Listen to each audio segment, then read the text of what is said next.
Hello friends, आपका स्वागत है आपके प्यारे यूट्यूब चैनल पिक्चर मैकेनिक परिवार में। तो मैं हूं सूरज कुमार। तो जैसा कि आप लोग देख रहे हैं, आज का जो ये वीडियो होने वाला है बहुत ही इंपॉर्टेंट होने वाला है एग्ज़ाम के बेसिस पर, क्योंकि यह जो हमारा वीडियो होगा यह मॉडल सेट पर होगा। यानी कि जो जैक के द्वारा मॉडल सेट जारी किया गया है क्लास 10 के लिए विषय विज्ञान पर, उस पर यह वीडियो होगा। तो चलिए इस सेट 2 को हम लोग स्टार्ट करते हैं। तो यह वीडियो होगा सेट 2 पर। तो सेट 2 का जो पहला नंबर का क्वेश्चन है वह है, यदि किसी अवतल दर्पण की फोकस दूरी f तथा वक्रता त्रिज्या r हो तो। क्वेश्चन का सीधा सा कहने का मतलब है कि अवतल दर्पण की फोकस दूरी और वक्रता त्रिज्या में क्या संबंध होती है। तो आप लोग को पता है जो f जो होता है वक्रता त्रिज्या की आधी होती है, नहीं f बराबर r/2 होता है, यानी कि बी नंबर का आंसर करेक्ट होगा। अब चलिए अगले क्वेश्चन पर आते हैं। प्रकाश के परावर्तन के कितने नियम है। तो आप लोग एक चीज याद रखिएगा, प्रकाश का परावर्तन के पूछे चाहे अपवर्तन के पीछे, परावर्तन का भी 2 नियम होता है, अपवर्तन का भी 2 नियम होता है। यानी कि चलिए 2 को हम लोग ऑप्शन में ढूंढते हैं, तो यहाँ पे रहा 2, तो यानी कि बी नंबर का आंसर करेक्ट होगा। अब चलिए हम लोग अगले क्वेश्चन पर आते हैं। तो हमारा जो अगले नंबर का क्वेश्चन है वो समतल दर्पण द्वारा बना प्रतिबिंब होता है। तो समतल दर्पण द्वारा प्रतिबिंब हमेशा काल्पनिक बनता है और सीधा बनता है। तो यहाँ सीधा बनता है। और एक चीज़ याद रखिएगा, काल्पनिक की जगह पे यहाँ पे आपको आभासी भी दे सकती थी, यानी यहाँ पे काल्पनिक की जगह पे अगर आपको आभासी भी दे तो भी आपको यही करेक्ट करना है। और एक चीज़ मैं आपको बता दूं, जब भी आभासी और या फिर काल्पनिक बनता है तो वो प्रतिबिंब हमेशा सीधा होता है, और जब वो वास्तविक होती है तो हमेशा प्रतिबिंब उल्टा होता है। ये तो मैंने अभी आपको थोड़ा ज़्यादा बता दिया, अगले क्वेश्चन में आगे इसका यूज होने वाला है, इसलिए मैंने आपको यहीं पे बता दिया। तो यानी कि इसका 3 नंबर का जो क्वेश्चन है उसका सही आंसर क्या हो जाएगा, काल्पनिक होगा। चलिए तो इसका राइट आंसर क्या होगा, बी नंबर का आंसर होगा। अब चलिए 4 नंबर का जो क्वेश्चन है वो है, वाहनों के पश्च से दृश्य दर्पण के रूप में किस दर्पण का उपयोग किया जाता है। तो वाहनों के पश्च दृश्य यानी पीछे देखने के लिए किस दर्पण का उपयोग किया जाता है। तो आप लोगों ने बाइक में देखा होगा 2 छोटे छोटे आईने दिए होते हैं पीछे देखने के लिए, उसी को पश्च दृश्य दर्पण कहा जाता है। उसमें कौन सा दर्पण का उपयोग किया जाता है, तो उसमें उत्तल दर्पण का उपयोग किया जाता है। फिर क्यों किया जाता है, क्योंकि उत्तल दर्पण भले ही छोटा सा होता है लेकिन वो अपने पीछे का बहुत बड़ा क्षेत्र को वो कवर कर सकता है, इसलिए उत्तल दर्पण का उपयोग किया जाता है, ताकि वो जैसे पापा जब भी ड्राइविंग करते हैं तो वो पीछे वाला बहुत ही बड़ा क्षेत्र वो देख पाए उस छोटे साइने में, इसलिए वो उत्तल दर्पण का उपयोग कर लेते हैं। अब चलिए अब हम लोग नेक्स्ट क्वेश्चन पर आते हैं। 5 नंबर का, निम्नलिखित में से कौन सा पदार्थ लेंस बनाने के लिए प्रयुक्त नहीं किया जाता है। तो ये डी नंबर का आंसर सही होगा, मिट्टी। अब भाई सही बात है, मिट्टी क्या है, एक अपारदर्शी वस्तु है, यानी कि इसमें प्रकाश आर पार जा ही नहीं सकती, तो वह लेंस किस बात का, यानी डी नंबर का करेक्ट होगा। अब चलिए हम लोग क्वेश्चन नंबर 6 पर आते हैं। काल्पनिक प्रतिबिंब होता है, तो मैंने अभी आपको थोड़ा देर पहले बताया, काल्पनिक रहे चाहे आभासी रहे वो हमेशा सीधा बनता है, यानी कि ए नंबर का जो आंसर होगा वो करेक्ट होगा। अब चलिए हम लोग अगले क्वेश्चन पर आते हैं। तो हमारा जो 7 नंबर का जो क्वेश्चन है, यदि एफ का मान 12 सेंटीमीटर हो तब आर का मान क्या होगा। तो यहाँ पे थोड़ा कैलकुलेट करना पड़ेगा। देखिए एक फॉर्मूला होता है जो मैंने अभी आपको थोड़ा देर पहले बताया, 1 नंबर का क्वेश्चन में एफ बराबर होता है r/2 होता है, यानी जो फोकस दूरी होती है छोटा एफ होगा, तो एफ बराबर क्या होती है, r/2 होती है। तो यहाँ पे देखिए जो फोकस दूरी वक्रता त्रिज्या की आधी होती है, और इस क्वेश्चन में आपको f का मान दिया हुआ है यानी कि 12 सेंटीमीटर दिया हुआ है, यानी कि आप लोग लिख सकते हो 12 बराबर r/2, यानी कि यहाँ से आपको r का मान निकालना है। तो r का मान क्या हो जाएगा, इधर भागा में इधर जाएगा, गुना में हो जाएगा, तो यानी 12 गुना 2 यानी कि 24 इसका आंसर आएगा। तो इसका आंसर क्या होगा, 24 इसका आंसर होगा। अब एक चीज़ और करके देखिए, एफ का मान सेंटीमीटर में, यानी कि आंसर भी सेंटीमीटर में होगा, यानी कि 24 सेंटीमीटर इसका करेक्ट आंसर होगा। ए नंबर का 24 सेंटीमीटर करेक्ट होगा। अब चलिए हम लोग अगले क्वेश्चन पर आते हैं। तो 8 नंबर का जो क्वेश्चन है, वाहन के अग्र द्वीपों में किस दर्पण का उपयोग किया जाता है। तो इसका जो करेक्ट आंसर होगा वो ए नंबर का सही होगा, अवतल दर्पण का उपयोग किया जाता है। तो हमारा जो अगले नंबर का क्वेश्चन है 9 नंबर का, वो है अवतल लेंस के सामने रखी वस्तु का प्रतिबिंब सदैव होता है। एक चीज़ यहाँ गौर करके देखिएगा, हड़बड़ी में ये डी नंबर का आंसर मत मार दीजिएगा, क्योंकि जो डी नंबर का आंसर होता है वो दर्पण होने पर होता है, यानी अवतल दर्पण होता है तब डी नंबर का आंसर सही होता है। क्या होता है, वास्तविक एवं उल्टा। लेकिन यहाँ पे लेंस है, अवतल लेंस, यानी कि इसका जो सही आंसर होगा वो ए नंबर का होगा, आभासी बनेगा और सीधा बनेगा। अब चलिए हम लोग 10 नंबर के क्वेश्चन पे आते हैं। डायोप्टर मात्रक होता है। तो डायोप्टर जो होता है लेंस की शक्ति का सहमात्रक होता है, यानी कि मैंने आपको थोड़ा देर बोल रहा हूँ, मैंने अगले वीडियो में मैंने आपको बताया था कि P बराबर 1/f होता है। तो यही जो P होता है वो लेंस की क्षमता होती है, और 1/f का मान D होता है, यानी 1/f को हम लोग D लिखते हैं, डायोप्टर लिखते हैं। तो यानी 1/f का मान जो होता है उसे हम लोग डायोप्टर, उसको उस मान को आने के बाद उसमें हम लोग D लगा देते हैं, यानी डायोप्टर लगाते हैं, यानी कि जो लेंस की क्षमता है उसका ऐसा मतलब क्या होगा, डायोप्टर होगा। अब चलिए, यानी कि इसकी लेंस का मैंने डायोप्टर किसा मात्रक होगा, सी नंबर का लेंस की शक्ति का सहमात्रक होगा। अब चलिए हम लोग क्वेश्चन नंबर 11 पर आते हैं। तो क्वेश्चन नंबर जो 11 है वो है 2D क्षमता वाले लेंस का फोकस अंतर क्या होगा। ये क्वेश्चन झूठ मूठ के इतना घुमाया है। फोकस अंतर का मतलब क्या होता है, फोकस दूरी, यानी आपका एफ ज्ञात करना है, एफ आपको ज्ञात करना है। और आपका क्या दिया हुआ है, 2D दिया हुआ है, यानी कि मैंने आपको इससे पहले वाले क्वेश्चन में बताया क्या होता है, P बराबर 1/f होता है। तो P का मान आपको दिया हुआ है 2D दिया हुआ है, 2D दिया हुआ है, और इक्वल टू 1/f आप लोग लिख सकते हो। जब आपका P का मान अगर 2D दिया हुआ है तो P बराबर क्या होता है, 1/f होता है, तो इसीलिए आप लोग 2D बराबर 1/f लिख सकते हो। तो यहाँ से आप लोग f का मान निकाल लो। तो जब आप f का मान निकालोगे तो क्या हो जाएगा, 1/2 आएगा। तो अब जब इसको काटेगा तो 0.5 आएगा। लेकिन अब यहाँ पे एक चीज़ देखने वाली बात है, एक चीज़ गौर करने वाली बात है, समझिएगा कि देखिए कि जो P बराबर 1/f होता है, यहाँ पे P का ऐसा मात्रक डायोप्टर होता है, ठीक। और जो f का ऐसा मात्रक यहाँ पे मीटर होता है, यहाँ पे f हमेशा मीटर में होगा। इसको दो तरह से समझ सकते हैं। पहला तरफ से क्या सुनिए, 1D बराबर 1/m होता है, ठीक। तो अगर P के जगह पे आप लोग D लिखें और 1 के जगह पे 1 और f के जगह पे m लिखे, तो उससे पता चल रहा है कि f के जगह पर m है यानी मीटर है, यानी कि f को आपको हमेशा मीटर लेना है। और एक तरह से आप समझ सकते हैं, वो देखिए कि आप लोग को सबको पता है कि P बराबर 1/f होता है, तो P कैसा मतलब डायोप्टर, चलो ठीक है। और आप लोग को सबको पता है m किसका मात्रक होता है, यानी मीटर किसका मात्रक होता है, लेंथ कैसा मात्रक होता है। और f क्या एक प्रकार की लेंथ ही तो है, वो क्या है, वो किसी लेंस की क्या है, फोकस दूरी है, यानी f क्या है, लेंथ है। तो उसके लिए आप m का उपयोग कर सकते हैं, यानी कि वो मीटर का उपयोग कर सकते हैं। इससे भी आप इस तरह करके आप इसको याद रख सकते हैं, समझ सकते हो कि इसकी जो P बराबर 1/f होता है, वहाँ पे P बराबर 1/f होता है, वहाँ पे f हमेशा मीटर में होता है। यानी कि जो भी आपका आंसर आया था 0.5 वो मीटर में आया था। लेकिन आप लोग गौर करके देखिए ऑप्शन में यहाँ पे सेंटीमीटर में सारे दिए हुए हैं, तो यानी कि इस मीटर को आपको सेंटीमीटर में चेंज करना पड़ेगा। तो जब इसको सेंटीमीटर में चेंज करना पड़ेगा तो 0.5 को हम लोग को 100 से गुना करना पड़ेगा। तो जब हम लोग गुना करेंगे तो क्या आ जाएगा, 50 सेंटीमीटर इसका आंसर आएगा, यानी कि डी नंबर का आंसर इसका एकदम करेक्ट होगा। चलिए अब हम लोग क्वेश्चन नंबर 12 पर आते हैं। तो हमारे जो क्वेश्चन नंबर 12 है, आंखों के रंगीन भाग को क्या कहते हैं। तो आंखों के रंगीन भाग को हम लोग जो आइरिस कहते हैं, ये नंबर का आंसर सही होगा। अब चलिए हम लोग 13 नंबर का क्वेश्चन में आते हैं। मानव नेत्र के जिस भाग पर किसी वस्तु का प्रतिबिंब बनता है वह है। तो सीधा सा आपको बताना है मानव के किस भाग पर किसी वस्तु का प्रतिबिंब बनता है, वह रेटिना होता है। रेटिना को ही दृष्टि पटल कहा जाता है, यानी कि इसका जो डी नंबर का आंसर वो करेक्ट होगा। अब चलिए हम लोग क्वेश्चन नंबर 14 पर आते हैं। दिए गए समीकरण में कौन सी रासायनिक अभिक्रिया हो रही है। इस अभिक्रिया में आपको कौन सी रासायनिक अभिक्रिया हो रही है यह आपको बताना है। तो जो इसका राइट आंसर होगा वो बी नंबर का होगा, यानी कि यह वियोजन अभिक्रिया होगी। अब क्यों होगी तो समझते हैं। वियोजन अभिक्रिया क्या होती है, जब एकल अभिकारक, देखें यहाँ पे एक ही गो अभिकारक है, जब वो टूट कर, चाहे वो उष्मा की मदद से हो, चाहे सूर्य का प्रकाश हो, चाहे वो हीट हो, चाहे विद्युत हो, कुछ भी हो, उसके मदद से जब वो टूट कर एक से अधिक उत्पाद बनाता है। ये सब क्या उत्पाद है, एगो देखिए यहाँ 2 गो बना है या 3 गो बना है, एक से अधिक बना है। जब इस तरह का जब आपको अभिक्रिया नजर आए, जब एकल अभिकारक जब एक या एक से अधिक उत्पाद में जब टूटे वो, तब वो क्या होता है, वो वियोजन अभिक्रिया होता है। यानी कि इसका जो बी नंबर का आंसर होगा वो करेक्ट होगा, यानी कि बी करेक्ट होगा। अब चलिए हम लोग क्वेश्चन नंबर 15 पर आते हैं। तो जो क्वेश्चन नंबर 15 है हमारा वो है कि निम्नलिखित में कौन सी रासायनिक अभिक्रिया संतुलित है। चलिए यानी कि हम लोग इसको संतुलित करना पड़ेगा और देखना पड़ेगा कौन सा संतुलित है। मैं थोड़ा इसको जूम कर देता हूँ। अब हम लोग देखते हैं। चलिए तो जो हमारा पहला नंबर का ऑप्शन है वो है Na2O plus H2O equal to तीर का चिन्ह है NaOH है। तो चलिए हम लोग इसको देखते हैं संतुलित करके। यहाँ पे Na 2 ठो है, इधर भी देखिए Na 1 ठो है, 2 ठो नहीं है, यानी कि ये नहीं होगा। अब इधर देखिए 4 गो एल्युमिनियम है, इधर भी 4 गो एल्युमिनियम है। इधर देखिए ऑक्सीजन 2 4 ठो है, इधर ऑक्सीजन 3 ठो, यानी कि ये नहीं होगा। देखिए अब हम लोग 3 नंबर का क्वेश्चन में ऑप्शन में देखते हैं कि इधर 2 गो कॉपर है, इधर 1 कॉपर है, ये तो होगा ही नहीं।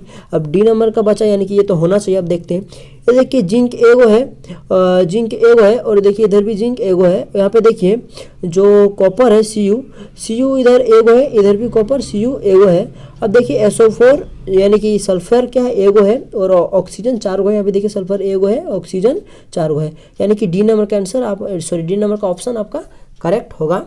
यानी कि डी नंबर का ऑप्शन आपका एकदम करेक्ट होगा। अब चलिए हम लोग क्वेश्चन नंबर नेक्स्ट यानी 16 पर आते हैं। दिए गए समीकरण में किस पदार्थ का उपचयन तथा अपचयन हो रहा है। तो यह क्वेश्चन बहुत ही अच्छा से समझिए, यह कन्फ्यूजन वाला क्वेश्चन है। जब भी किसी पदार्थ का क्या होता है, उपचयन होता है, तो उसमें क्या होता है, ऑक्सीजन जाके ऐड होता है। यानी कि यह क्या है, बाईं तरफ है या दाहिनी तरफ होता है। जब बाईं तरफ से दाहिनी तरफ जाने में क्या होता है, जब उसमें ऑक्सीजन ऐड होता है तब उसमें उपचयन होता है, और जब बाईं से दाहिने जाने में जब उसमें ऑक्सीजन का ह्रास होता है उसमें अपचयन होता है। ठीक ना। तो चलिए अब हम लोग इसको समझते हैं, देखते हैं कौन सा आंसर सही होगा इसे। और एक चीज़ समझने वाली बात है यहाँ पे देखिए, और एक चीज़ याद रखिएगा, सीरीज को देखिएगा। इस क्वेश्चन में सबसे पहले उपचयन दिया है, फिर अपचयन दिया है। तो जो ऑप्शन भी होगा सबसे पहले उपचयन होगा, उसके बाद अपचयन होगा। तो सबसे पहले हम लोग देखते हैं कि सबसे पहले हम लोग क्वेश्चन को देखते हैं। तो क्वेश्चन में आपका है PbO, इधर देखिए दाहिनी तरफ जाके इसमें ऑक्सीजन घट गया है, और जब ऑक्सीजन घटता है यानी कि इसका क्या अपचयन हुआ है। और जो Cu है उसमें इधर जाके क्या हुआ है, यहाँ पे प्रिंट मिस्टेक हुआ है, यहाँ पे CuO होना चाहिए था, तो यहाँ पे कॉपर क्या हुआ है, कॉपर में जाके ऑक्सीजन ऐड हो गया है, यानी कि इसका उपचयन हुआ है। तो यानी कि क्या, Pb का अपचयन और कॉपर का उपचयन हुआ है। तो यानी कि सबसे पहले आपका सीरीज क्या हुआ है, उपचयन का। तो सबसे पहले हम लोग क्या देखेंगे, कॉपर का चूंकि उपचयन हुआ है तो सबसे पहले हम लोग कॉपर को सबसे पहले ढूंढेंगे। तो देखिए यहाँ पे ऑप्शन नंबर जो बी है उसमें से यहाँ पे भी कॉपर दिया हुआ है, लेकिन देखिए यहाँ पे ऑप्शन नंबर बी में आपका जो दिया हुआ है कॉपर दिया हुआ है, लेकिन ये जो PbO दिया हुआ है और PbO का यहाँ पे अपचयन नहीं हुआ है। ठीक ना, ये गलत हो जाएगा, ये रॉन्ग हो जाएगा। तो चलिए अब देखते हैं हम लोग, और कहाँ पे आगे दिया हुआ है, देखिए यहाँ पे भी प्रिंट मिस्टेक क्या गया है, यहाँ पे CO लिखा हुआ है जबकि यहाँ पे Cu होगा। तो जब यहाँ पे Cu होगा तब ये करेक्ट हो जाएगा, यानी डी नंबर का करेक्ट होगा। कॉपर का क्या हुआ है, कॉपर का उपचयन हुआ है, यानी कि जाके उधर दाहिनी तरफ जाके CuO बना है, ऐड हुआ है ऑक्सीजन, और यहाँ पे Pb है, Pb उधर जाके उसमें एक ऑक्सीजन का लेस हुआ है, ऑक्सीजन माइनस हुआ है। चलिए अब हम लोग अगले क्वेश्चन पर आते हैं, 17 नंबर का। विकृत गंध्यता कौन से अभिक्रिया के कारण होती है। तो विकृत गंध्यता जहाँ पे विकृत गंध्यता का मैं उदाहरण देता हूँ, जैसे कि जब आप लोग दुकान में जाके चिप्स वगैरह खरीदते हो तो कभी कभी वो ख़राब निकल जाता है, तो वो ऑक्सीजन की उपस्थिति में आ जाता है, यानी उसमें ऑक्सीजन ऐड हो जाता है, यानी कि उसमें उपचयन होता है। और उपचयन ऑप्शन में है A नंबर का, यानी कि यह A नंबर करेक्ट होगा। अब 18 नंबर पर अब हम लोग क्वेश्चन नंबर 18 को देखते हैं। चूने से सफेदी करते समय चूना में पानी डालने पर उष्मा निकलती है, इसमें कौन सी अभिक्रिया होती है। तो आप लोग को पता है जब चूना में जब हम लोग पानी डालते हैं तो वो खोलने लगता है, यानी उष्मा छेपी होती है। तो ये चारों ऑप्शन में उष्मा छेपी नज़र आ रही है।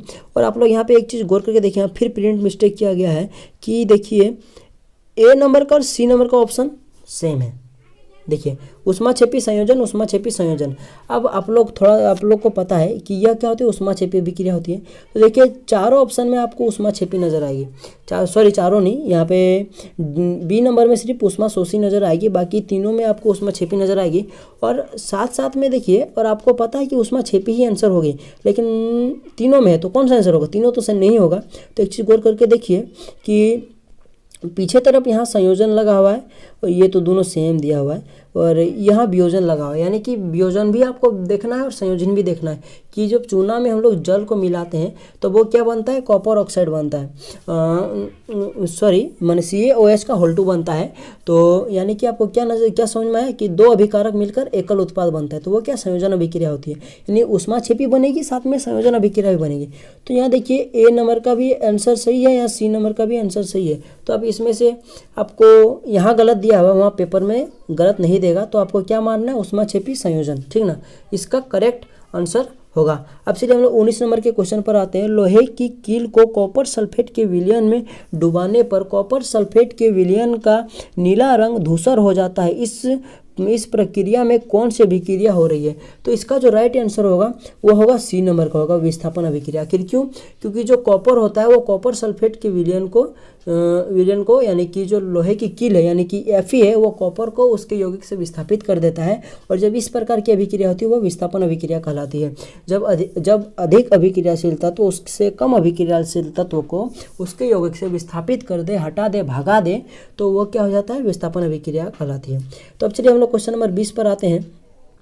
तो वह निम्नलिखित में कौन सा प्राकृतिक सूचक है। तो A नंबर का होगा, A नंबर का क्वेश्चन है मिथाइल ऑरेंज, ये नहीं होगा। फिनोल्फथैलीन, ये भी नहीं होगा। C नंबर का लिटमस, ये है।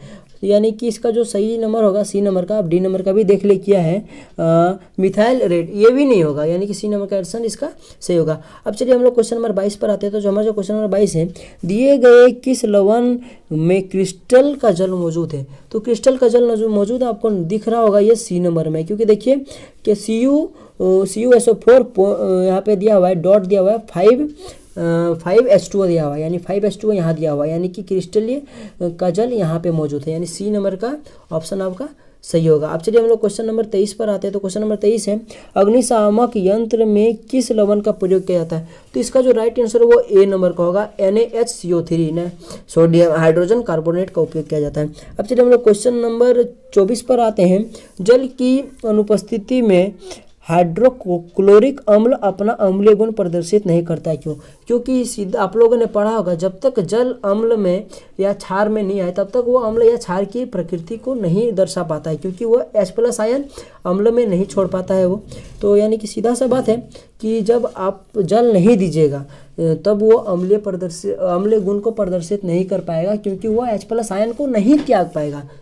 तो यानी कि चलिए ऑप्शन में हम लोग इसको ढूंढते हैं। पहला नंबर, इसमें H+ आयन उपस्थित रहता है। अगर भाई H+ आयन उपस्थित होता तो वो अम्लीय गुण को नहीं दर्शाता, जरूर दर्शाता, यानी कि ए नंबर का आंसर नहीं होगा, बी नंबर का H+ आयन उपस्थित नहीं रहते। हाँ, ये क्वेश्चन सही है, सॉरी ऑप्शन सही है, बी नंबर का सही होगा। अब चलिए 25 नंबर का हम लोग देखते हैं क्वेश्चन, वह है पदार्थ ABCD का pH मान क्रमशः 2, 7, 10, 14 है। यह पदार्थ में कौन अम्लीय है? यानी कि आपको फाइंड करना है कि ABCD जो है, यानी कि ये जो दो है वो, यहाँ पे एक चीज़ याद रखिएगा, क्या दिया हुआ है, पहले A है, पहले फिर B है, पहले C है, पहले D है। सीक्वेंस को देखिए, सबसे पहले A है, फिर B है, फिर C है, फिर D है, यानी कि 2 क्या होगा, पहले A होगा, 7 क्या होगा, B होगा, 10 क्या होगा, C होगा, 14 क्या होगा, D होगा। तो आपको फाइंड करना है ABCD, यानी कि 2, 7, 10, 14 में कौन सा ज़्यादा अम्लीय है। तो अम्लीय होने का एक प्रॉपर्टी है pH स्केल, जिसका 7 से कम होता है वो क्या होता है, अम्लीय होता है, जिसका 7 से ज़्यादा होता है वो क्षारीय होता है, जो बीच बीच में 7 होता है, और एकदम 7 का 7 होता है वो लवणीय होता है। तो अम्लीय पूछा, यानी 7 से कम, तो देखिए 2 जो है वो अम्लीय होगा, यानी कि जो 2 क्या है, ए नंबर पे आता है, यानी कि ए में आता है। तो ए नंबर का ए सही होगा, यानी कि 25 का ए सही होगा। अब चलिए हम लोग 26 नंबर के क्वेश्चन पर आते हैं। तो 26 नंबर का क्वेश्चन है, इस चित्र में कौन सी अभिक्रिया हो रही है? यह बहुत ही इंटरेस्टिंग क्वेश्चन है, और ये मुझे लग रहा है कि ये आएगा, क्योंकि इंपॉर्टेंट क्वेश्चन है।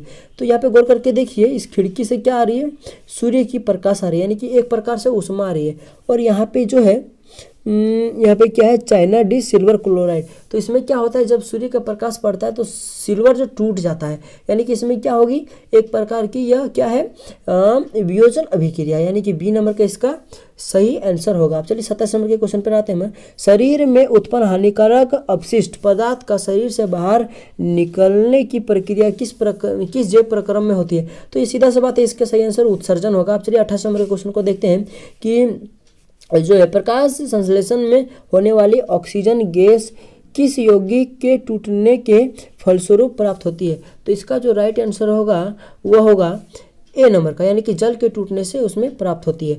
अब चलिए हम लोग 29 नंबर के क्वेश्चन पर आते हैं। तो हमारा जो 29 नंबर का जो क्वेश्चन है वह है कि अमीबा में किस प्रकार का पोषण होता है? तो अमीबा में जो होता है वो डी नंबर का आंसर सही होगा, प्राणी समभोजी पोषण होता है, यानी कि डी नंबर का आंसर इसका एकदम सही होगा।